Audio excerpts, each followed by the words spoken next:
All right, so last week, we don't have the recording, and either I was going to redo it last week, or maybe just sort of redo it this week, add a few things, whatever. I decided for a few reasons that I'm not going to do it. What's relevant for today is the reason I'm not doing it is because I think that even though the Yesoid was true, the way it was phrased made a lot more problems than it solved. The whole point last week was that we have three people who are not doing Meluch on Shabbos. One is because he doesn't have any work. One is because he's sick. Other one is because he is. It's only with the Beketches of Shabbos. And the Shala is, are all three of them being Shomer Shabbos or not? That was supposed to be the controlling question. Now, forget whatever the answer was, the problem here is that the way it's phrased is that it still makes it sound as we have a thing called Shabbos. Now the Shala is, there's a person that is doing such and such as we go under the criteria of Shabbos. So Shabbos is a real ontological, it's a real mahus, it's a real thing that actually exists. And the question is, to which box do we put this person who is not doing Melucha, if he's doing Shabbos or not? And that I think is made more problems than it solved, which is why I think I'm going to try to take care of that issue, and instead of redoing the whole Shabbos seminar, we'll incorporate the lessons, the point, in a different wording. So, the first question over here is that to assume that this ontological concept, ontological category of Shabbos, that means is basically saying is there is something called a neutral behavior, a person that does behavior which is neutral, and we as spectators or we as adjudicators have to say, is this neutral behavior, check the boxes for whatever action we want him to do. So there's behavior, and neutral behavior, which means nothing, be'etzem, and then we simply check the boxes, we try to categorize it into which of our many different criteria, or many different boxes, whatever, that we could put it on. So in other words, that we're assuming there is the behavior which stays the same, and we simply try to understand a same into which one. In other words, it's the same as the behavior is the same across all the actions, and which action should we put it into? The problem over here is we never even discussed what the word same means. It's the same, everything is the same, right? This pen, I have two of these pens, they're the same, right? But as we'll try to unpack, it's actually very not simple, and that's what I think will cause the problems from last week. So, first we're going to go to Humpty Dumpty, and the way he's portrayed by Lewis Carroll. He was not mechadish Humpty Dumpty. Humpty Dumpty is a rhyme. I think the earliest we have is like 1720s. I looked it up.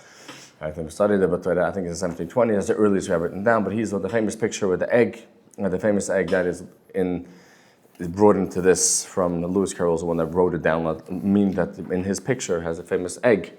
This is how we know it. It was supposed to be a riddle. Humpty Dumpty had a great fall, whatever it is, and what is this thing that had a great fall? It's an egg. And he made it that we know it's an egg, and he made it a very interesting character. And we'll see that this character, you'll do a few readings on him, and you'll see a very interesting philosophical concepts. So you'll have in the first page, the first two pages is the thing. We're going to skip most of the chapter, even though there's a lot we could unpack with it, with all these other word games and that, but Lamasa, that's not what the whole seminar is supposed to be today. So,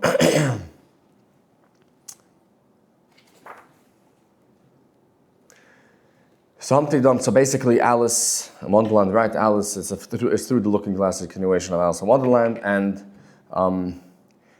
Alice met Humpty Dumpty. And Lamasa, so Humpty Dumpty told Alice, don't stand there chatting with yourself like that. Humpty Dumpty said, looking at it for the first time, but tell me your name and your business. So, my name is Alice, but it's a stupid name, Humpty Dumpty interrupted impatiently. What does it mean? So, must the name mean something? Alice asked doubtfully.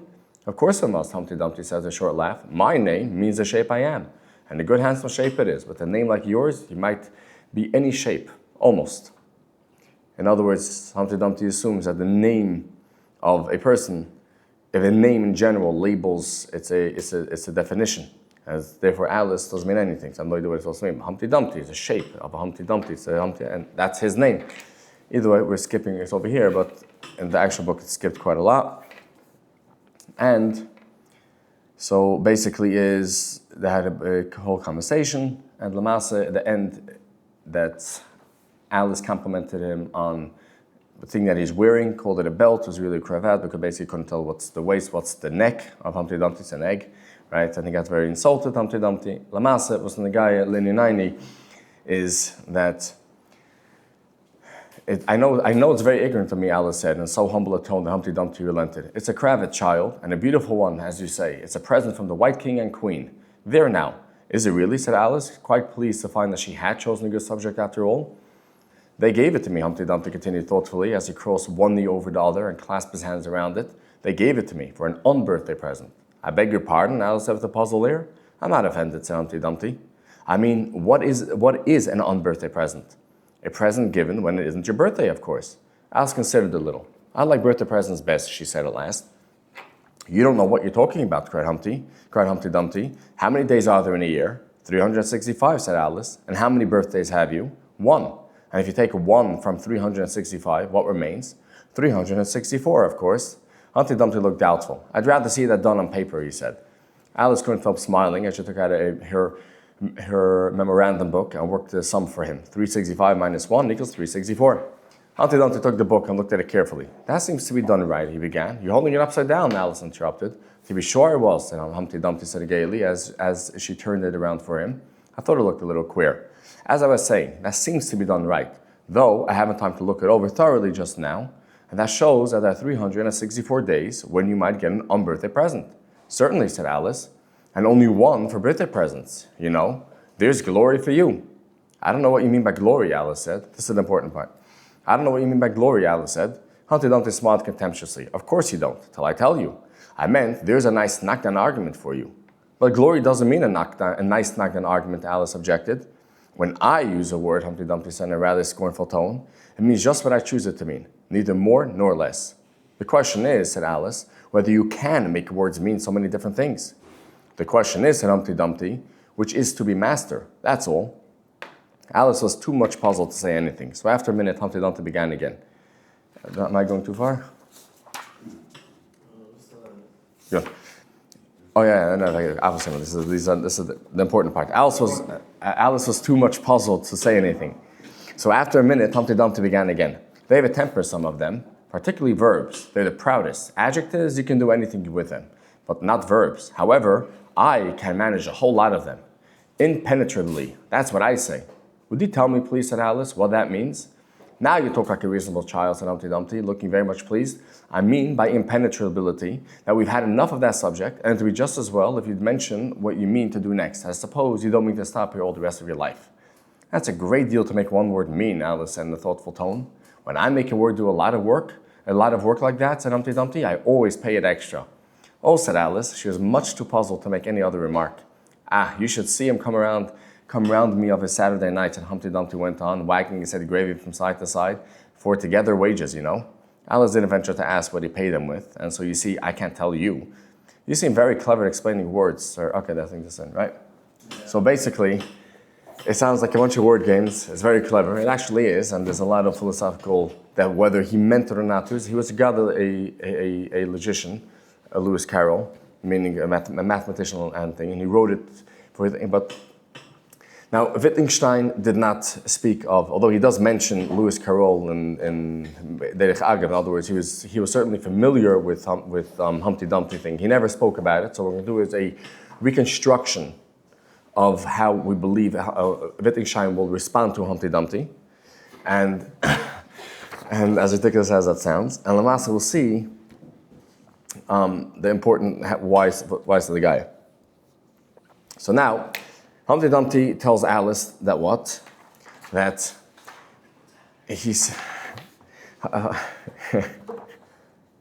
Yeah. So basically, Humpty Dumpty said had a logical. I'll give a short recap. Humpty Dumpty had a very logical thing against Alice. It says that you'd rather get birthday presents. He said if you get an unbirthday present, there are 364 days of a year, which is definitely not your birthday, and only one day, which is your birthday. So it means you're better off if you get an unbirthday present than a birthday present.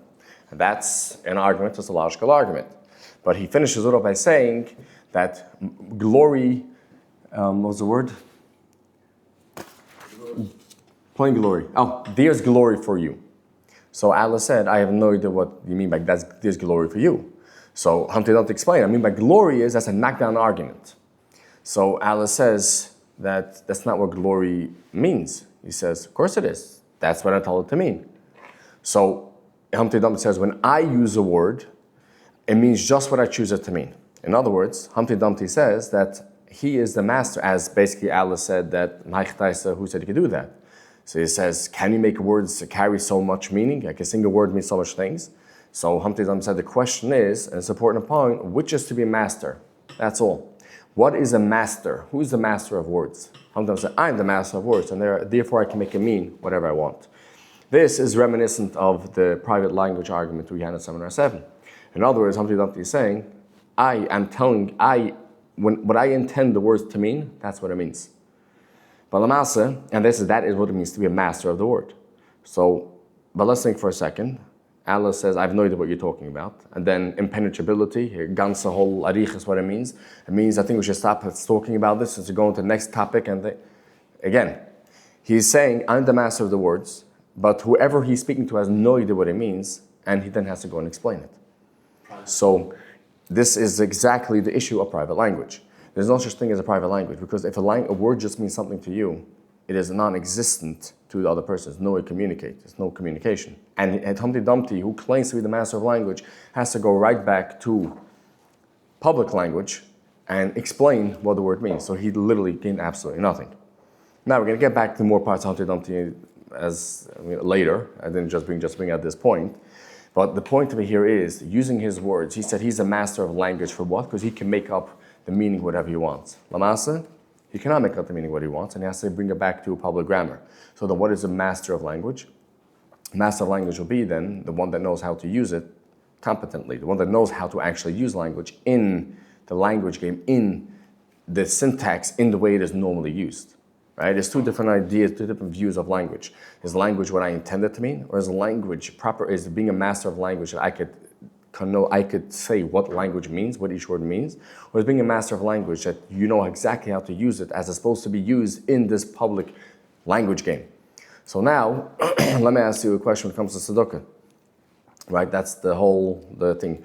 Right, this is the case study that we're using the whole time.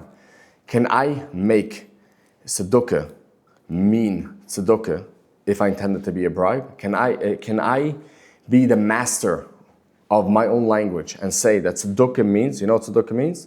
Tzedakah means a bribe, what I intend to give to bribe is Tzedakah, because I'm a master of my own language. Now obviously, that's not how it works. It can't be that because I intend my action to be Tzedakah, it is Tzedakah, even though I'm giving it a new meaning. I'm saying it's technically a bribe, but I am saying that it is Tzedakah. Does not become Tzedakah. Why? Because exactly the same way grammar does not mean what you intended to mean. It depends on the context of how it's used and how people understand it. Same thing with every action. When Wittgenstein says that it's referring to a language, it calls language game. It's not just language, right? That's the important part. It's grammar. It's not just grammar as a language thing. It's more than that. We think in language. We understand ourselves in language. It's basically the social. It's not necessarily language. It's even behavior, right? Remember the concept of the argument of against behaviorism? It is actual behavior as such, which is called what he calls the language game. So therefore, Tzedakah is not a private mental aspect which I can say that I therefore mean that it is Tzedakah even though it's a bribe. No, Tzedakah is in the context of the general, how it is used, what it's intended for, outside, not what you intended for, how it is understood to be meant in society. That's what Tzedakah. This is the way of introduction. So there's a bigger problem, or there's a bigger tetzua, from this understanding, if the way we just explained it, and not just language, not just grammar, but rather action itself is dependent on how it is understood socially, in that case, that really means to say is, there is no such neutral concept. Nothing is neutral. Everything is dependent on how it is understood in the social context. But in that case, that means also that there's no such thing as a religious feeling, religious understanding, how you understand yourself as a religious person, also then has a larger ramification. In other words, normally the way we understand it is, I'm a person, I have religious experiences, feelings, I act certain ways, and religion, whether it is Yiddishkeit, Christianity, any religion, gives me the grammar which I can understand what I'm doing. In other words, I'm doing actions, I'm feeling things, and the grammar which allows me to understand what I'm doing, that's what religion supplies to me. However, according to what we just explained, the concept of language, Humpty Dumpty saying, I'm a master of language, which is nonsensical because there's no such thing as a private grammar. Grammar doesn't bring a private language. By definition, language is dependent on its broader societal understanding in how it is embedded in society. In that case, and we said tzedakah, for instance, the mushal is, I can't decide that a bribe is tzedakah because I decided to give it to tzedakah. The same thing is, that means there's no such thing as a neutral feeling. There's no such thing as a neutral understanding, a neutral anything, and I just have an outside source giving it language, giving it meaning. There is no such thing as a neutral event, which means to say then is that religion is not just giving names to things, right? It's not that you have a neutral feeling, a neutral meaning, a neutral experience. That's a better thing, right? It's not that you have an experience. I'm experiencing something, and then tzedakah, then a religious language comes and tells me this is tzedakah, this is Yerushalayim, this is thing. No, that's not what it means, because religious descriptions only become available and answerable in this larger context. But that means that there's no such thing as a religious individual outside of religion. So that's a completely different understanding of an individual as such. Think about it this way. A private individual, the person that is completely isolated, a hermit, not part of society at all, can he come up with the words of promise? Can he say the concept of tshiva? Can he come with the concept of a brucha, a tzivi, Shabbos, tzedakah? In other words, can a person who is not embedded in a social society, can he come up, do these words even mean anything if he makes them up? Or rather we say that these words only have meanings, only mean something because they have a grammar in a society. So therefore, the tzur from this is that we don't control language, is we are formed within language.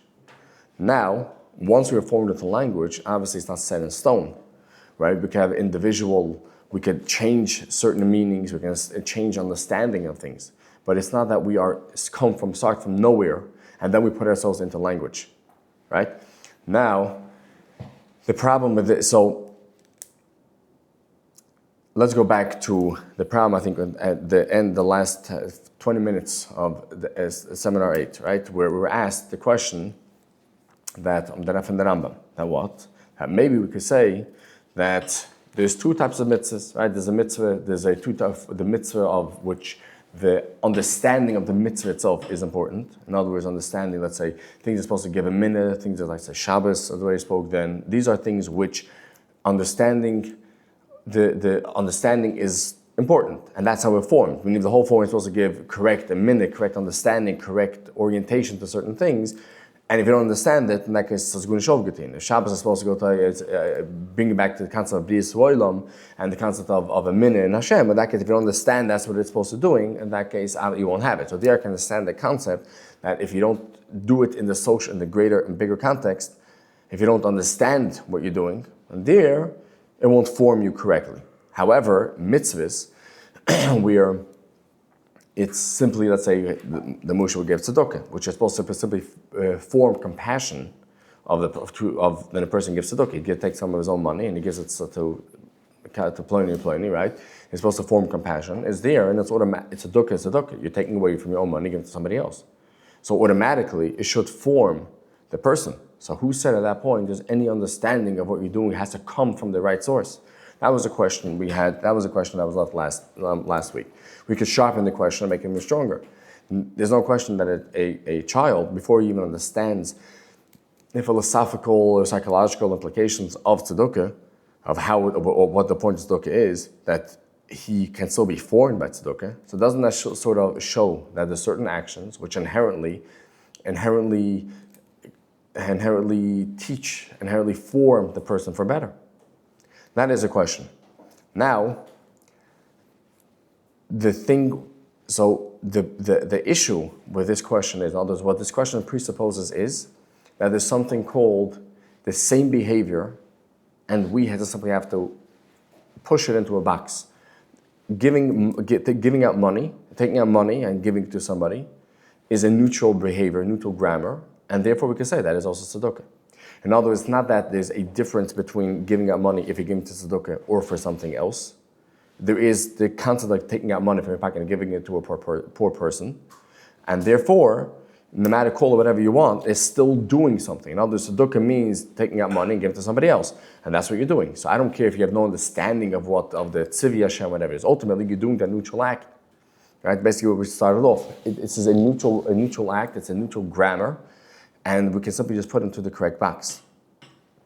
So what we're going to set out today to try and show is that there is no such thing as a neutral act, because every single act is dependent on the social context. To explain this, we have to understand the concept of same, because again, the question here is there a same, when you say something is the same, is that a natural, a normal, simply When we say it's the same, it means the same. And therefore, the same way, for instance, if A takes out $100 and gives it to B, and he does it again, he takes out $100 and gives it to B, so it's the same act. So tzedakah is tzedakah. Makes no difference what his kavuna was, right? But let's stop for a second. Let's see. If A takes out, we say that Reuven takes out $100 and gives it to Shimon, and he does it twice. Another $100 and gives it to Shimon. So my question over here is this the same action? Now I could give you many different readings. It's the same amount of money. It's $100. It's the same currency, or let's say it's not the same currency, right? In other words, what does it mean? It's the same. Is it the same bodily motion? He did it exactly the same. Mamash, like a robot, exactly the same. Did he change? Is it the same electronic instruction? Right? Did he, with writing it down? Was it the same? Did the transfer was the same? Was it legally the same? Was it the same halachic transfer? Was it his reason the same? Was his relation to the recipient now the same also? There's something changed in between? Was the social meaning the same? Was it the same formative effect? So which one is it? We say it's the same action. Is it the same action? I give you a whole list of actions which are the same. Is it the same or not the same? The answer would be, well, depends what we mean by same, right? In other words, there's no such thing as saying an action is the same. We have to first understand what we mean by same. There's many different concepts when we say it's the same. If I give $100 the first time, then I give the equivalent of $100 in a different currency. Is it the same action? Well, I don't know. If you ask me if it's the same currency, no, it's not the same currency. If you ask me if this gave to the same person, gave to the same person. So just to come with the concept that everything is the same, it depends what I consider the same. It depends on the social context, what I'm referring to be the same. In that case, so there's no such thing as giving the same amount of money. There's no such thing as doing the same action without understanding what we mean by same. So tzedakah is not a universal, so therefore, the thesis we're going to be furthering today is that tzedakah and charity are not the same action. Tzedakah, in other words, I'm not just saying it's grammatically different. In other words, one is English, one is Lashon Kodesh. No, I mean to say they are inherently not the same action. However, precisely is, if a Yid is calling tzedakah, when he says it means charity, then it's the same thing. And if a Goy is calling charity and it means tzedakah, then it's the same thing. But as we use it, in other words, tzedakah is not the same as charity. Does not mean that when somebody's giving tzedakah, he can't give charity, and vice versa, somebody's giving charity, can't give tzedakah. However, because precisely tzedakah has its own meaning in its own social context, and charity has its own meaning in its own social context, they are not the same thing. Does not mean they can overlap, but they are not inherently the same thing. There's no such thing as an action just because you gave money, therefore it's tzedakah, and therefore it's already automatically charity. There is no such thing like that, and it depends precisely on how we understand what the action how it is embedded in the greater social context. For instance, and I can say that tzedakah has to be again. This is not an exhaustive list. I'm not saying that's what it means halachically. I'm saying it's giving shulim. It has to be a divine command. It has to be that it's already under the concept that it's your money, right? Let's say so. They push it the way looking like this, right? If you're giving money which halachically is not yours, but legally is yours, so was a tzedakah, was a charity? It's obviously not tzedakah, but it can still be charity. Charity and tzedakah do not mean the same thing because they're viewed on they're under different institutions which define it differently.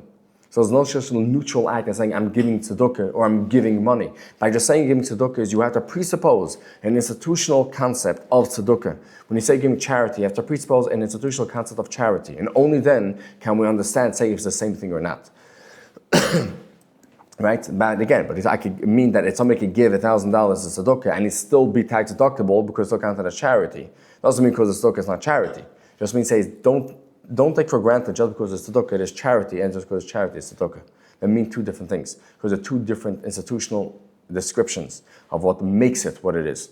But it also does not mean that something is tzedakah because I decide to call it tzedakah. That again, the grammar of the private language. The whole concept of there's nothing as a private language, nothing as it means to say is precisely language, understanding what a word means, what an action means, is dependent not on your private meaning. It is it is governed by an institutional societal understanding of what it means. We're going to try to flesh out a bit more as we go along. But again, it's not a private understanding of what tzedakah means. It is institutional understanding. And because who gufis, it's an institutional meaning. It's embedded in a practice, in a social thing which you did not invent, which is also why it does not necessarily, if every single institutional concept, institution, societal, and the grammar has a different category, a different criteria, what makes it what it is. So,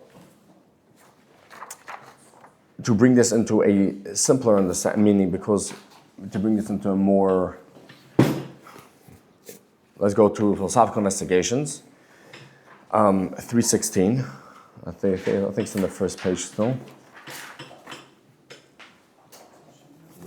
So in the bottom of the second page. Bottom of the second page, 316.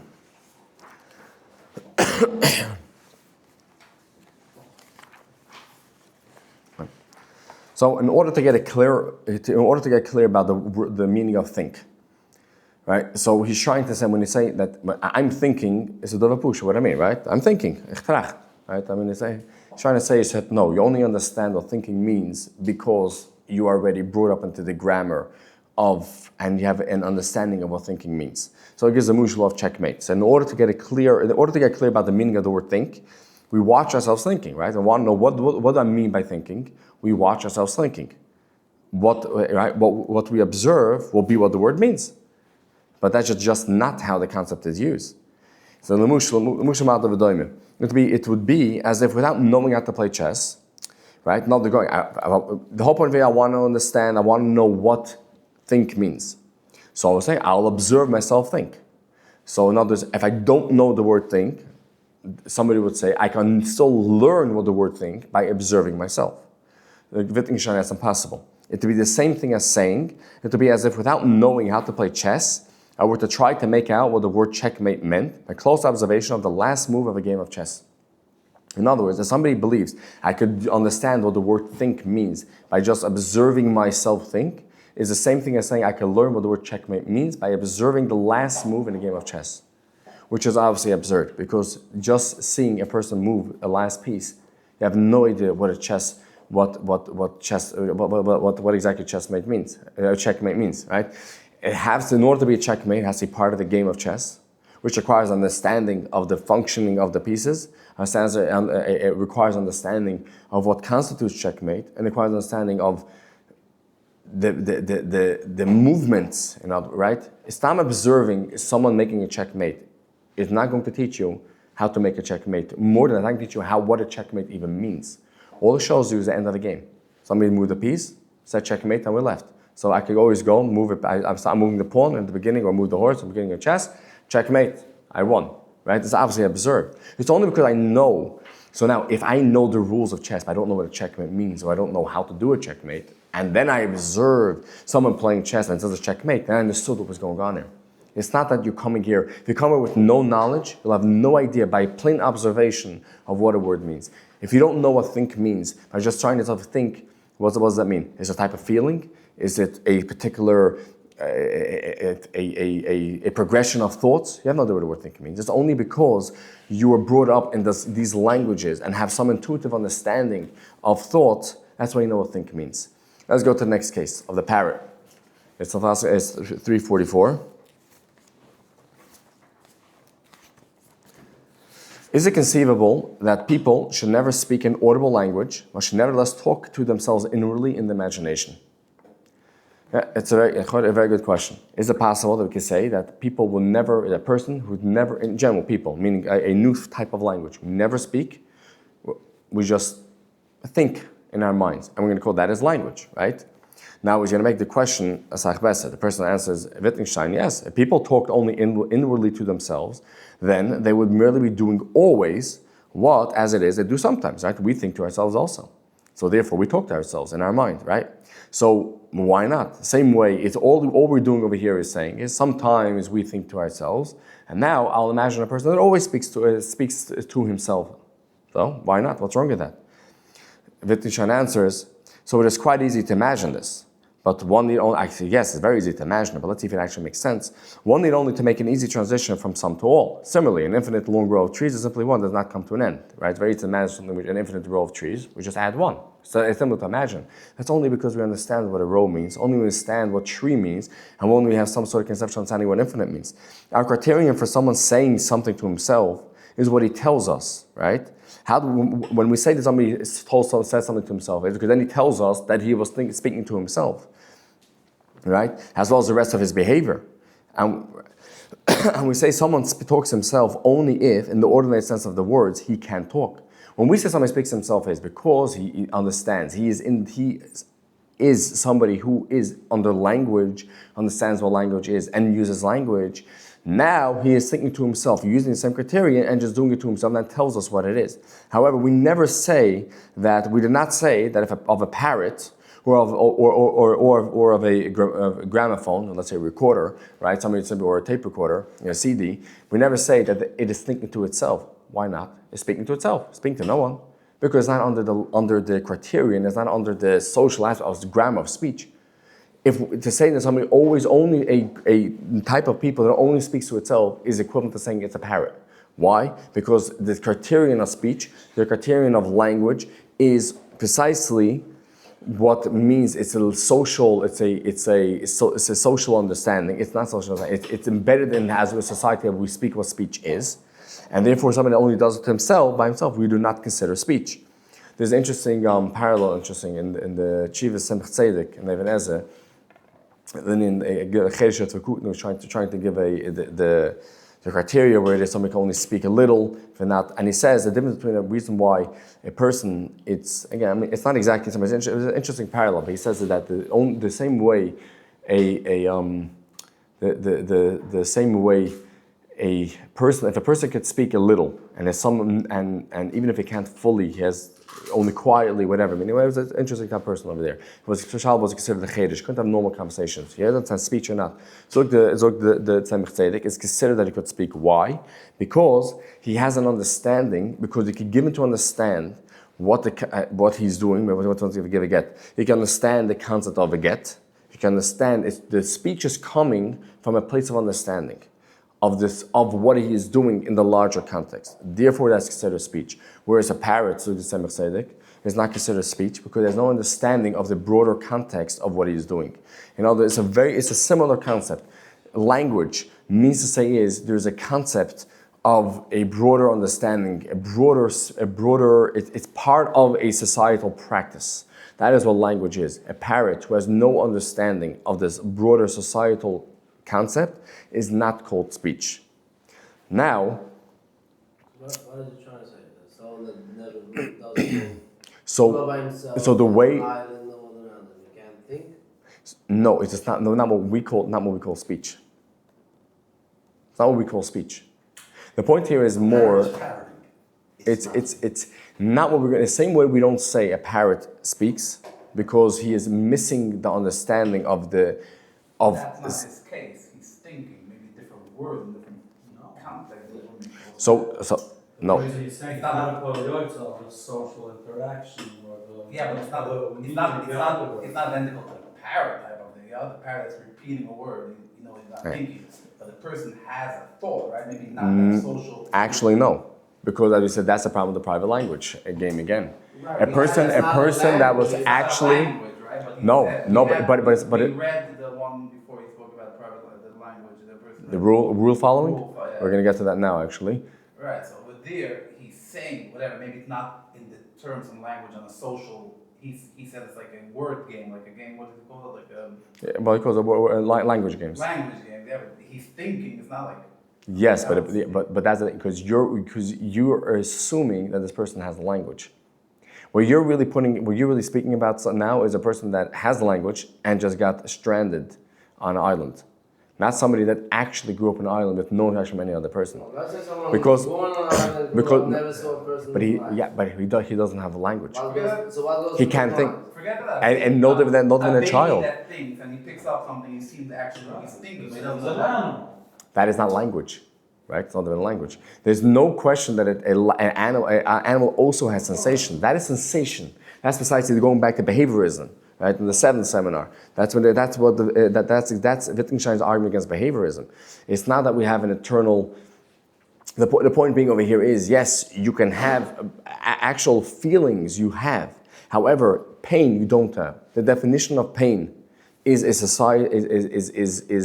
understood in a societal understanding, a societal thing. How do you know that you feel pain? Because you know English. There's actually, I don't remember exactly which That's thing. why I know I have a thing that is called pain. Right, exactly. Yeah. But then that goes and that directs your understanding of what pain is. So This that I'm experiencing this kind of discomfort or whatever it is a difference. it's a sensation. Yes, it is. It's a sensation, but it's not a sensation you can ever point to again. There's no different person that if I have the concept of the diary, the S. If I want to make a new thing, any single time I feel something, I'm going to write S in my diary. Then I have felt something and I wrote S. Now next time I feel something, how do I know it's that thing? Nothing. He said it's equivalent of buying a newspaper, seeing the news. Wow, I can't believe this is true. I'm going to buy the same newspaper now 20 times to check if it's the same thing, right? The only criteria to know if I'm right or wrong is myself. I have no way of knowing if I'm right or wrong, and therefore it's meaningless. It becomes absolutely meaningless. It's just a sensation that doesn't have a exactly. So of course I feel, but it's meaningless as far as it should mean anything. I should have any utility and ability to work on, and therefore to know how to act and different have interactions. Because there's nothing. The minute it is completely, there's no criteria to be right or wrong. In that case, has absolutely no meaning. Which is weird exactly to bring this back to rule following. We have a problem with rule following because that student who the teacher told him right in the 185. We don't have it. We had it last week, but because we didn't. It's not recorded. Let's say Bekitza. The teacher that had that taught a student to 0 to 1,000 to how every time add +2, so 2, 4, 6, 0, 2, 4, 6, 8, whatever, and the +4, 4, whatever. Either way, he taught him how to basic addition, and he said now from 1,000 onwards, I want you to add 2. Student goes, writes 1,004, 1,008, 1,012. Teacher says, "What are you doing? I told you to do the same thing as you did before." I said, "I'm doing the same thing as I did before." He says, "No, you're not. Look, here, I told you to do 1,002. I mean, here, look what you did here, and look what you're doing here." It's the student saying, "I'm doing the same thing." Notice that the student saying, "I'm doing the same thing." Precisely because who is right and wrong? Well, it depends on what we mean by same, right? In other words, the problem over here is no such thing as same. It depends in the criteria of what we mean by same. What the teacher meant was he should do 100, continue with 2. The student understood it to mean we should add every time to 1,000, add plus 2 to how we used to add. So I'm adding 4, 5, 4, 8, 12, 16, right? Now, who is right and who is wrong? Well, logically, they're both right. Who is following, but he's not following the rules because he didn't understand the rules, right? But the problem with this and really here is because logically, I can always interpret it, a rule, to mean what I'm doing. That means by definition, I could always interpret it that you're not following the rule, or because I'm following the rule and you do something different, you're not following the rule. And because I could always logically do mental acrobats to always make it not follow the rule, then we got a big problem. What does it mean to follow a rule? A rule is a signpost. I have a stop sign. Or a better thing, I'm walking in a path and I see a sign which has an arrow pointing to my left. So I turn to my left. Is there a special mental thing which the sign is imparting into me? No. I could just easily say that the stick is pointing, it's on a pole, I should go straight. Or go right, what is it? I understand because I'm brought up in this area, this place where I am. I understand that it means left. But an alien that comes down, I have no idea what it means. Why? Because nothing inherently what it means. No logical rule what it means to follow a rule. No logical language it means to follow a rule. Following a rule is something which you grew up in it and you understand it. Not intuitively, because intuitively you goof it also means say it's something inherent. I understand logically. Not intuitively. It's something you are brought up in this language game and you understand what it means to follow the rule. Chess, which is why the Mushal get of the Indian tribes, they have a whole new thing that they stamp and scream and think, right? They don't like to play chess. They sit in front of a chessboard and they scream. And I interpret a whole new mahalak that every time he screams, I'm going to move a pawn. Anytime they clap, I'm going to move a horse. Whatever it is, very, very complicated thing. And they actually could play a game of chess like that. Did they play a game of chess? No, because that's not what chess is. Chess means playing a certain way. Because I can interpret their actions, their sounds into a game of chess doesn't mean they play chess. So it means following a rule is not a magic thing that the rule actually says. There's no guardrail and there's no no path which rule tells me you should be doing so and so. It is simply as you grew up in society, you imbibed their understanding of rules, and that's how you're following. It's something which is taken, but it's not something which the sign does not tell me left. I interpret it to mean imagery, which does have a universal. We're actually going to get to images soon, but images also not a universal thing. Think about it this way. If I want to think of a picture of my teddy bear, right? So I bring up in my mind how my teddy bear looks. That image has anything which makes it that it's your teddy bear. It could be any single teddy bear. And if I don't have a clear understanding, if I don't have the clear picture, every single thread is still mine. There is a concept of using like a universal. That's recognition. It's only universal because that is how we as humans has society. But if an alien comes down, it's not universal. They try to do it for that. For a hospital, let's say, but it's still Oh no, but they even try to do it for. If there's such a thing as an alien, that they should understand it. But that's a fundamental misunderstanding of what language is. It's an Aristotelian understanding of language, which is supposed to be a project of his earlier thing of a mirror. That language fundamentally reflects reality as such. But according to this understanding, there is no such thing because you could always interpret it every single thing. We're gonna go to even a more dramatic, more drastic case. But the point of it here is that rules are not arbitrary. Rules mean something, but only because that is what society has taken it. Yes, you could not follow a rule because we understand, you know what the rule means. But think about this, an alien that comes down and he doesn't turn left, right, he goes straight. Did he not follow the rule? I mean, as we understand, he didn't follow the rule, but as he understood, he did follow the rule, right? The rule is not an arbitrary thing. So now, the point of it we're saying here is that same, there's no such thing as same. Same depends on the context on what we're understanding it. So now let's go to 371. I'm going to read this, it's a few small things. Really quick, and I'm going to explain it. Essence is expressed in a grammar. Essence is the mahus, what something means is expressed in grammar. Consider, the only correlating language to an objective necessity is an arbitrary rule.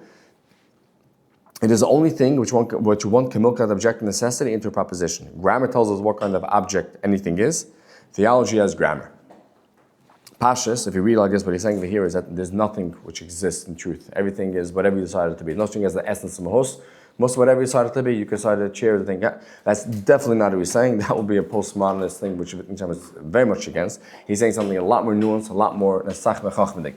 What he's saying over here is that what we choose to mean the essence is our choice. In other words, everybody knows 2 plus 2 is 4. Is that true? I'll tell you 2 plus 2 equals 5. Am I wrong? We're talking American, I'm wrong. I'll tell you I'm not wrong. Let's say I say that, let's go back to Humpty Dumpty a second, right? Humpty Dumpty said, what? That I am the master, right? Sorry, he said the name, right? The name must mean something, right? And Alice introduced herself, what's her name? Alice. That's a very silly name. No, so he said, what does it mean? I said, must a name mean something? Right, so he asked him, must the name mean anything? So what did he answer? If he's a Zoom. Humpty Dumpty said in a short laugh. Right. Oh, yeah. I started too late. My name is Alice, but it's a stupid enough name. Humpty Dumpty interrupted impatiently. What does it mean? Must the name mean something? Alice asked doubtfully. Of course it must. Humpty Dumpty said with a short laugh. My name is the shape. So Humpty Dumpty, he puts down the rule of language. Language has to mean something, right? However, if you and Koshkin, a name, which is just a label. I'm not getting into philosophy of language. A name has made a lot of problems for logicians. I mean, that's actually the whole fragment, whatever it is. A lot of problems for it. A name, a proper name. But if a name needs to mean something, has to have a meaning, not just representation of something. Koshkin and everything else has to mean something. However, a few pages later, Humpty says, I'm the master, and I decide what it even means. He literally says himself an I, right? Think about it. In other words, Humpty Dumpty says it has to correspond to an independent essence of what something is. But exactly, he gets to choose what the essence is. That's literally what he's saying. It's not really a stira. It's a very deep philosophical concept. A name has to correspond to an essence. But what the essence is, right? It has to stand to mhus. It has to mean something. When we say what's the essence, the mhus, what it is, right? The name has to correspond to his etzem, or what it is. It has to have some meaning to it. However, what the meaning is, I get to choose. Now, he is right and he's wrong. He is right that you get to choose, but it's not you, it's society. It's under a societal understanding. Now, this I probably just made it a lot more complicated and a lot more less understood before, but I'll unpack it in a second. So I'm going to say 2 plus 2 equals 5. And I'm going to say I'm wrong. And you're right and you're wrong. It depends on what we're saying. If you're talking basic arithmetic, yes, I'm wrong. But if I'm saying 2 parents and 2 kids make a family, another unit, and therefore we have 5, right? I'm trying to choose to count the metaphysical concept, the ideological concept of a family as an actual entity. Well, I'm right. 2 plus 2, or I can say 2 plus 2 equals 1. Two kids, I believe that's what a family should be. Two parents and 2 kids make a family, so 2 plus 2 equals 1. Am I wrong? If I say 2 plus 2 is 1, I'm not wrong, but I'm just using a complete different understanding what means 2 plus 2 equals 4. Right? When I say 2 plus 2 equals 4, I mean 2 concrete entities, and now I have 4 concrete entities. However, if I'm saying 2 plus 2 equals 1, I'm referring to 2 concrete entities, meaning 4 concrete entities, which then make a whole separate ideological, metaphysical concept of a family. And I'm right and I'm wrong.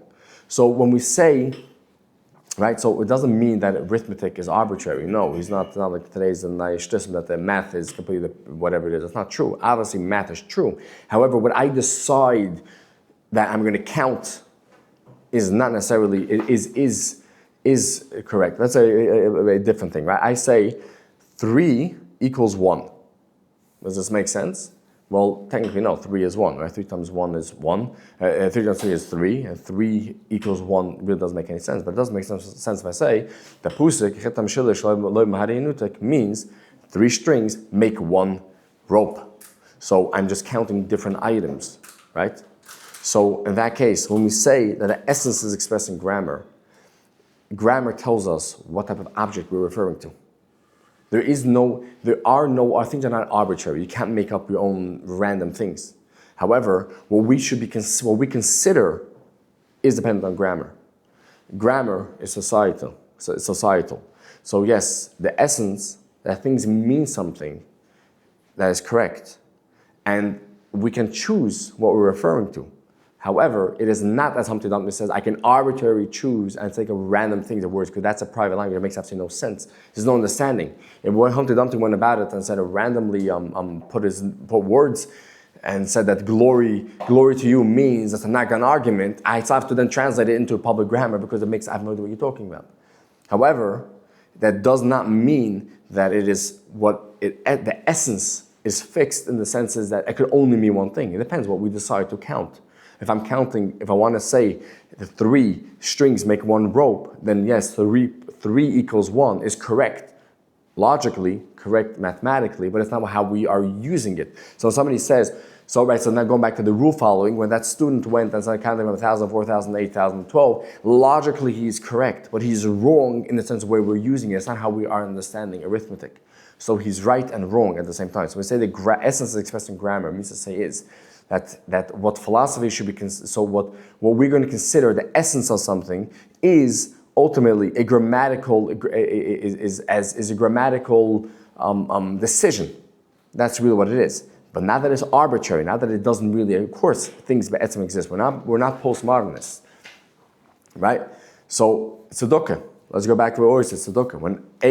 When A transfers money to B, right? So we understand that it's already completed action, right? But that again, that assumes that there's it's a wrong way of almost viewing it. 2 + 2 = 4. Always. That's not true. It depends what we're going to be counting as 2. It depends what we're going to be counting as 4. It depends what we're trying to do here. So there is no such thing as an action of 2 + 2 = 4, and there's no such thing as giving A, taking money from A and giving it to B. It completely depends on the context and societal understanding of what we're doing. And therefore, it's not that the grammar, it's not that society gives context to what is happening here. There's nothing happening without society. Right? That is the thing. There's no such thing as a neutral action. Every action has to presuppose what it is. Every action has to be in some form of language. Money has a weight to it. Money means something. Money right, because otherwise it goes back a private language and it's meaningless. The same way I understand that a person can say he's giving a bribe and say I'm giving tzedakah because you're not the master of language. Language is not dependent on what you decide it to be. Language is dependent on how it is understood in this social context. There's no such thing as saying, I'm taking money A is giving money to B. That is a neutral action, and therefore, that tzedakah gives compassion. Tzedakah there's no such thing as neutral action. It depends, I don't know what you're doing. It depends on the criteria of what any action would mean. Right? So, therefore, when he says over here that the only correlating language to an objective necessity is an arbitrary rule, that means to say is exactly saying until now. What we're going to consider objective, 2 + 2 = 4 is objective, is arbitrary. In other words, it does not mean it's made up. I can never say 2 + 2 = 5 if I'm referring to basic arithmetic. However, that I should be saying that 2 + 2 = 4 always means basic arithmetic is arbitrary. Because I could choose to mean that 2 + 2 = 5, and I'm adding a family, the familial what's it called into it, and now I'm counting a thing as 5, right? So in other words, it's arbitrary, not that it doesn't exist, but it's arbitrary what I'm considering, that the only correlating language to an objective necessity is an arbitrary rule. And since the grammar tells us what kind of object anything is, grammar is telling us what we're doing. So not that 2 + 2 = 4 is a made up thing. No, if in grammar, in the mahus, of course it depends what it is. Meaning you can't make that up. But we're going to be considering now as the essence, what we're dealing with, that is dependent on societal context. So taking money from A to B is not a neutral act. It depends on how we're viewing it. No act is neutral, which is why there's nothing as a magic thing as tzedakah, which automatically gives you. Okay, let's go to 381. Try to show what time it is. Oh wow. All right, we'll try to be quick over here.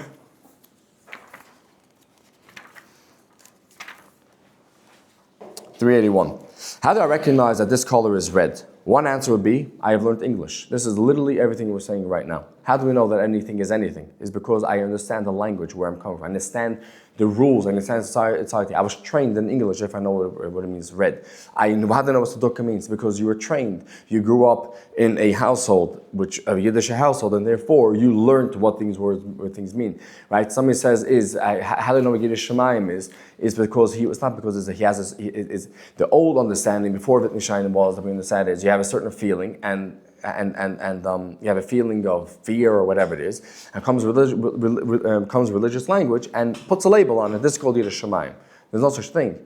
Private feelings are not what the word are not concepts. Concepts only come from upbringing. You heard stories, you were taught, and therefore you're putting labels to feelings. It's not that you're putting labels to feelings. That it constitutes the feeling itself. It's the same concept with pain. So Wittgenstein is really just giving us what was understood previously. He's giving words to it. Meaning he himself. He can't be inventing what stuff is all about. But he's just. In other words, he's being Humpty Dumpty himself. We gotta get to that soon. Yeah. But hopefully we'll have time to get to that. How to recognize that this color is red? One answer would be, I have learned English. Right? How can I justify forming this image in response to this word? No, you don't have it. 383, fine. We do not analyze a phenomenon. For example, thinking, but a concept. For example, that of thinking. In other words, because in the minutes, because it's getting late. We don't understand that basically is through a realist. In other words, that when we say a doctor, right? You want to say like a neuroscientist. How does he analyze thinking? He put a fMRI, right, or whichever thing, and he sees which activities with brain, right? So he is seeing, he's dealing with a thing, an actual thing, right? So we do not do it. When we do not analyze a phenomenon, we're not doing meaning like the brain tissue, whatever it is, right? For example, thinking, but a concept. For example, that of thinking, right? We're trying to understand what it means to do something, an action, and hence the application of a word. So it may look as if what we're doing, we're nominalism. Basically, what nominalists basically said is that every single concept we'll say is a name which we give names to concepts. So it's like, I'm not a nominalist. So nominalists make the mistake of interpreting all words as names, and of not really describing their use, but only, so to speak, giving a paper draft in such a description. In other words, saying the difference between what we're doing as a Wittgenstein and what a nominalist would do. A nominalist understands a word, and nominalist basically says is I'm giving random words, and I have thinking. It means it's a concept. It's a most, and that's why we have time. What is time? Time is a universal concept of time. Then we got problems over here because how does time really work? Because does it work in one context or different? The point is, what Wittgenstein is saying here, we're not nominal. We are describing words in action, how it is used, how it is understood, how it is lived. That's what a word means. That is what action and everything. That's what it means. Now, we'll skip 389. We don't have time for it.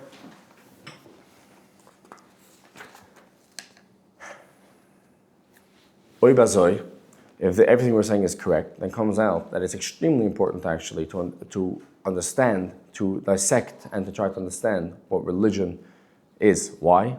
Because there's no such thing as saying a religious action, because every religious action and any action is only an action. See, it's not understood. It's only an action in a social context. So therefore, you can only say that there's no such thing as you have an inner religious feeling, and we can give words to it and have understanding towards it according to, through religion. There's no such thing as a religious experience without every experience is only not context. Again, the point of here, the kid is not that it has only context. In other words, right? I have the religious experience and I want to understand what it means, so I could study Kabbalah, I could study things, and therefore to give me names to my feelings and my feelings. No, your feelings itself are only feelings in a certain setting. Otherwise, it's plain simple feeling which is meaningless. At least there's nothing to speak, and there's no actual thing, right? And somebody says I feel Yiddish Shemayim, right? Let's give it as a mushal, right? Somebody says I feel Yiddish Shemayim, right? So you can ask him how he feels. He says, through introspection, I'll be misboin. What's he feeling? So he can feel Or he could feel fear of punishment, he could feel anxiety, he could be afraid of his Rebbe, right? He could be afraid of Chayim, the community. If he doesn't do what he does, he feels shame, reverence, or any of these feelings, right? So what exactly does it mean when he said Yiras Shamayim? It's a term which he learned through whatever he was taught, and he took it to understand to mean, which is why it's important to both sides. A wrong teaching completely messes up the person, because that means if you're taught Yiras Shamayim, right, if you're not going to go learn, right? If you don't do so and so, you don't have Yiras Shamayim. So basically, if you use the word Yiras Shamayim, and then the feeling which goes along with it, which Torah thing is, it means something can be completely uncontextualized what the Torah really means. So the reason now, what Wittgenstein actually did to us is not just saying in the face of it, he did a terrible thing. Terrible. I mean, a very scary thing. He said there's no such thing as religious individual. There's no person that's automatically religious, has religious feelings, right? Because he's saying is that feelings in of itself are less by Meshusha. It's only as in the context of practice where it means anything. But he also did something a lot more important to us. Now we have a whole different understanding now of what it means, of every single, I said, Yiras Shamayim, everything was Tzedakah, right? That person is giving Tzedakah, he says, I'm giving Tzedakah. It's precisely how he understands what Tzedakah means. And we also have then a objective understanding of what it means in the Torah context, right? Now let's go back to the first seminar, which we critiqued Jung and Neumann. The second thing we're saying that according to them, the Pashas, right, they take what's meant a tzaddik, the wise old man, the tish is the sacred meal, right? According to the way we just explained it now, we understand very much why let's go when you basically is how they try to make everything into one universal thing is actually, to a certain extent, nonsense. Because according to them, the Rebbe is a Yiddish version of a wise old man, and the Tish is a Yiddish version of the sacred meal. It's completely shtissen. Because there is no such thing as a universal concept, in the thick sense at least. There's no such thing as a universal concept of a wise old man. It completely depends on the concept of what it is. A tzaddik does not mean a wise old man. A tzaddik has a whole social thing which comes along with it, which gives it, not that explains it. That is what it means. There's no thing is divorcing a tzaddik from chassidus. There's no such thing. A chassid doesn't mean betiton shalom bek shows yivan chassid. That's not what it means. There is no such thing as a chassid has a whole social formed ecology which comes along with it, and that is what it means. Bring us back to. Do we have another few minutes? Okay, I want to do a small thing about Deleuze.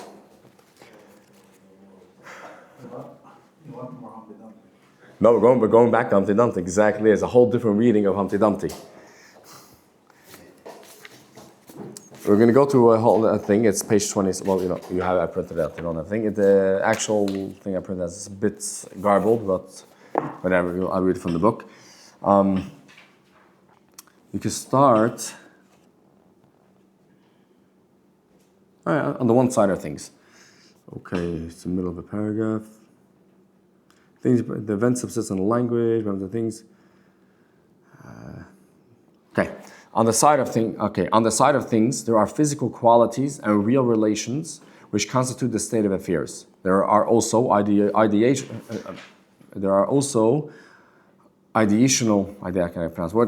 logical attributes which indicates incorporeal events. And on the side of the proposition, there are names and adjectives which denote the state of affairs. And also there are verbs which express events or logical attributes. B'kitz and nimitz. We're not going to be learning Deleuze right now. It's a whole separate philosophical. Very interesting, and there's a lot, every single thing, there's a lot to take out. But when the guy to this part of the reading of Humpty Dumpty is that Deleuze is saying his understanding over here is that there's something called sense and something called the body without limbs, as he calls it, which is exactly what Humpty Dumpty is. It's a body shape which has no actual shape or thing. Basically, is the body, the bodies as such is chaos, logic, it gives sense and tries to make like a noun. What's a noun doing? A noun is making something concrete, right? It's saying something is permanent, doesn't change. Chaos is saying just the opposite. There is nothing permanent, right? So sense and nonsense. To say something is sense versus something is nonsense, we have to then say there is something which is concrete, something which is objective like that. It stands like that for always. And according to that, we can measure sense and nonsense. Because if something always moves around, there's no such thing as sense and nonsense. Now, again, this is not a postmodernist. He was very against postmodernist. Not sure things that are, everything is completely moving and you can't keep sense. What he is trying to say is, you can say a whole new reading on what Humpty Dumpty is saying. When the Gael in E09 is, because according to where we're standing right now, it seems, now again, Wittgenstein himself he doesn't need Deleuze to save him from this concept, because Wittgenstein does not mean that because everything is contextual, everything is not connected, because everything is dependent on society, so therefore we're stuck in language and we're all fixed loyal of wood. Of course not. Things change, but what we're trying to say is that we start off as through grammar. We're born into grammar, and that's where we get our understanding of things, and through that. Right, no, but according to the second here is that we're completely dependent on language, in that case, right? That is synchronic, not diachronic. The point over here is, yes, we can still change things. Now, Deleuze is the one that goes extreme, the concept of change, a sense of nonsense. And he says that basically is, that on the side of things, our physical qualities are real relations which constitute the state of affairs. This is sense, this is nouns, this is things which stay, which are mahus, things always stay as such. There are also ideological attributes which indicate incorporeal events. In other words, logic is incorporeal, right? It's not a body. Logic is something which is always timeless and says that on the wood. And on the side of the propositions, there are names and adjectives which denote the state of affairs, right? That's what logic is, telling us what it is. And also, and here is where Humpty Dumpty comes in, there are verbs which express events or logical attributes.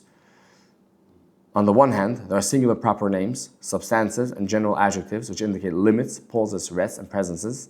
Right? This is basically the thing which is existent as such. And the other, there are verbs carrying off with them becoming and a strain of reversible events, and infinitely dividing the present, the past, and future. Humpty Dumpty forcefully distinguishes between two sorts of words. Right? What did he say? They have a temper, some of them, particularly verbs. Right? They're the proudest. They're the proudest. Verbs. They're moving the whole time. They refuse to be pinned down. They refuse, they're always doing something. They refuse the concept of sense and nonsense. They refuse the concept that there is always an impermeable something which is language capture that doesn't allow anything to change. Adjectives you could do anything with, but not verbs. However, I can manage a whole lot of them. Impenetrability, that's what I say. And when Humpty Dumpty explains the use of the odd word impenetrability, he provides a much too modest explanation, right? What did he say? I meant we've had enough of that subject, let's go on something. Zug Deleuze, no. What Humpty Dumpty is really saying, not that Carol meant it, but I'm saying is what Humpty Dumpty really means. In fact, impenetrability does mean something else. Humpty Dumpty opposes why is he playing all these word games and he's playing around with things. He's saying is sense and nonsense is not a clear cut, it's not clear cut. Things always change. I am the master in the sense is I can change meanings of things. Now, he does not mean to say is that obviously it's not a thing about private language. Yes, I understand the concept. He's saying it, but Humpty Dumpty's point here was not to say that I can control meaning as such. He's saying here's a concept that you tell me there's a fixed reality and nothing changes and I'm born and therefore I have no control of anything is not true. I can make things up, I can change things, and through forcing things, in other words, a paradox, things which seem not to make sense. What does a paradox show? A paradox shows that things are not set in stone. There are always things you don't understand, and therefore gives room for things to change and mean. In a language. Yeah, but that's exactly his point. There is no such thing as fixed in that sense. Society changes, rules change, because exactly in this context, it's similar to Wittgenstein. No, there is no such thing. No, there is no such thing as a fixed time. The definition of a paradox a paradox shows that things are not set in stone. Things can change. Not only things are changing. If a thing is not set in stone, if things can have more than one meaning, then nothing is set in stone. Then everything does change. Impenetrability means that the frontier between the two, between chaos and between sense, and that person situated on the frontier. Humpty Dumpty sat on a wall. What is the wall? The wall is the surface. The wall is where meaning takes. However, he can still play around with meaning. on the front, precisely as Humpty Dumpty, seated on his narrow wall, has both at his disposal. Being the impenetrable master of the articulation of the difference, telling exactly what the difference is. It goes into really a deeper thing. The concept of sameness being a repetition, right? Is according to in Deleuze, the concept of something is the same is precisely because it's different. It's bigger ontological. I don't want to get too into it now. The concept of in order for something to be the same, it has to be different, right? 2 pens are the same because they're different. And therefore, again, we're choosing exactly what sameness means. So it's not such a thing as set in stone. So therefore, even though we're set in language in itself is not set. Now Wittgenstein himself never argued that language is structured in that sense. What I'm saying is, what you see from Deleuze, this concept of context, public grammar matters. However, it's not fixed either. And therefore, we can actually take control and change things. Now, getting back to the question, I think we'll finish off with that. That the Rambam, right, is saying here is that why can't we say that there's simply certain mitzvahs which are taka dependent on the context, on understanding Shabbos or min and these things, and that taka, if you don't understand it, it's a guna shtov. However, certain things are simply actions, taking out money from A, giving it to B, and therefore it automatically goes and changes the person to rachmim. What this assumes is there's something called an action of giving money. There's no such thing as action giving money. There has to be a practical understanding of what's happening here, because otherwise it has zero anything. The same way, if I'm giving money, if I take money and giving it from A to B and A to B again, is it the same action? Well, it depends on what you're saying. Why? Because there's no such thing as an action of giving money. Right? It depends on which criteria, why you're counting it. So a mitzvah which is intended to cultivate rachmunis, right? Concept tzedakah, right? Itaka does not need to require that every person has to understand the philosophical and psychological structure, how it forms a person, how it changes it. However, does not follow that it's a neutral behavior which automatically is compassion. Okay, the concept of compassion itself is dependent on a social understanding of what it is. And tzedakah is understanding of the Torah concept of what tzedakah is. Charity is dependent on what the secular concept of charity is. And therefore there's nothing neutral, there's no neutral action which could ever say, let's push it into tzedakah. If it's not under a practical understanding of tzedakah, it is not tzedakah. Right? Which also means that because exactly rules and actions are completely dependent on the rules which describe what it is, and because rules itself are not a logical concept, in other words, it depends on the social practice, we have a big problem. We have a Torah Shebiksav, which seems to tell us the rules, but rules, and that's what we're saying, rules depend on the social context. Right? Rules meaning it's an understanding of the person, how he is oriented to the rules. Right? The person is following the rules. The person is following the rules of chess is because he understands he's playing a game of chess. Even if you have a book that writes down all the rules of chess, just writing it down doesn't. You could always change things, right? You see actually with kids continue, they never play games. They always make up their own rules. They're following the rules. They always add things that take things away. They still play. I mean, how many different forms of Monopoly are there? Every child has their own understanding of Monopoly is. They're still playing by the rules. Then we have an issue here because the Torah Shebiksav, which is our rule book, you can always interpret anything through the Torah Shebiksav. There is a set rule. They're not playing by that rule. No, of course they are. Let's say the concept of free parking. It was never said anything about free parking in the official, I think, but now they're making their Monopoly a whole free parking expansion pack just for Monopoly. There's no such thing. Every single thing can always be changed for it. So now we have to understand exactly how it works in the Torah sense. And again, Wittgenstein is not speaking about the how this at all. He's just saying the concept of understand how grammar, action, things are dependent in the context. Not the context gives meaning. There is no meaning without context. It's nothing. It's nothing as a neutral action. Tzedakah does not mean I'm giving. It is a tzedakah without understanding. Tzedakah itself is meaning. Giving money is not tzedakah, and tzedakah is not giving money. It's a concept of understanding in the Torah framework of giving of what is tzedakah. So to say is that you can have an action and therefore automatically gives achmunis is completely trying. It's only if you understand the Torah grammar, what it means tzedakah, they can say that concept that you're giving tzedakah. Otherwise, you're not giving tzedakah. And compassion itself is also independent on how you understand compassion to mean. Right? That's why you have people who grow up and the concept of giving an animal is even a higher concept of helping a human being because it's more helpless. right? Animals have no way of helping themselves. It depends how you're brought up to mean. There's no such thing as saying is a neutral. It's like saying over here, for a person, a normal person, to go give milk, to go give a stray cat food, you're saying is going to give him more chmunis than he goes and he passes up a poor person that also needs food because he thinks animals are more important. Is gizna chmunis? The chmunis itself depends on the context itself. There's not a single word is not the bigger part of the bigger picture of the Torah concept. So there's no such thing as random actions. That is, I think, what I wanted to come across today, more or less.